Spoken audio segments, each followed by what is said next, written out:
how to repair the seal in your Dometic camper toilet. And start by unplugging that blue line with that black fitting. Just grab on there with a pair of pliers.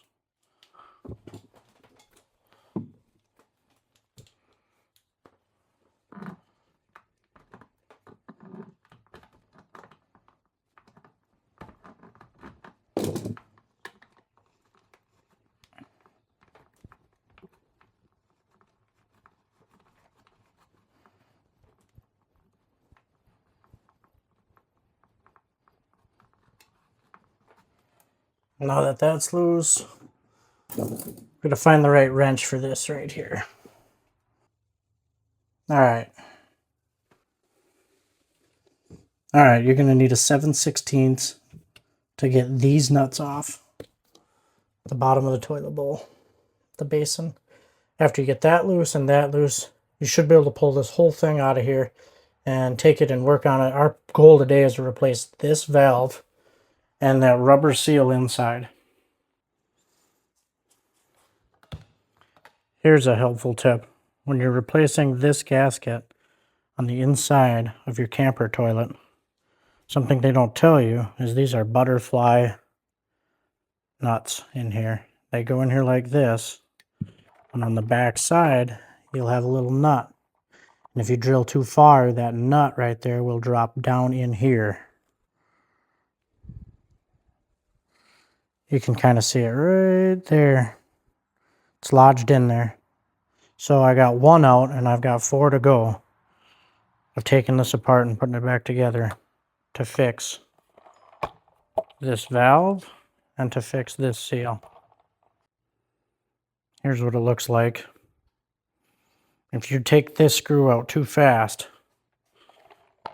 which is down in here, this little nut will fall inside your porcelain base. You want to try to avoid that by loosening this up and then pulling all 4 of them off and with this attached still out of the base of this, so you don't drop in this butterfly fitting in there.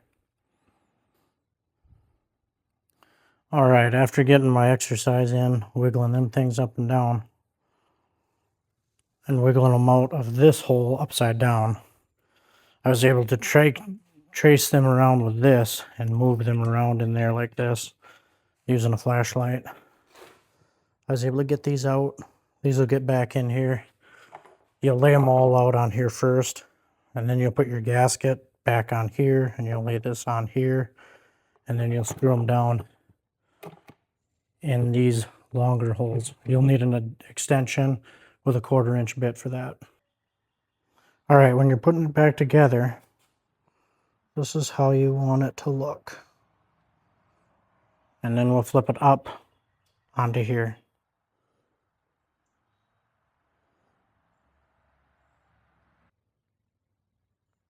Something I want to point out is that the camper doesn't come with a valve. For most of your primary shutoffs, like under your sink or in your bathroom, if you have these 2 tools and some of these crimp rings and a couple fittings, you can put valves on your water lines, relatively inexpensive, rather than having someone else do it. And that way you can isolate future water issues, like if this goes bad on a trip, which ours did, and it started leaking constantly. It's an idea. Put valves at each one of your water sources. All right, new valve installed, new seal installed. It's mounted back to the base. So now we're going to go put it together in the trailer. All right, I've installed my valve, my shutoff valve.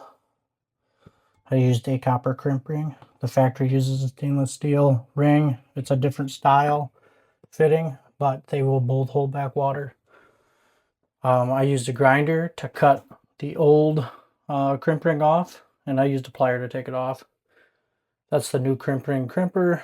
That's the tool you'll need to cut the pipe. There's the old pipe. And there's the wrench to tighten up these bolts to put the toilet back on. And that is what we're going to do next. All right, bolts are back in. You want to tighten these up snug. Don't over tighten. Everything is plastic under here. You'll end up causing more damage if you over tighten.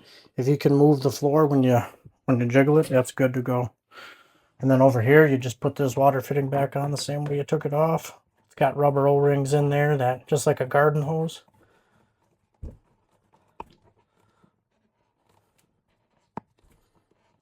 That's all you need. Then you turn your supply line on, and you're good to go.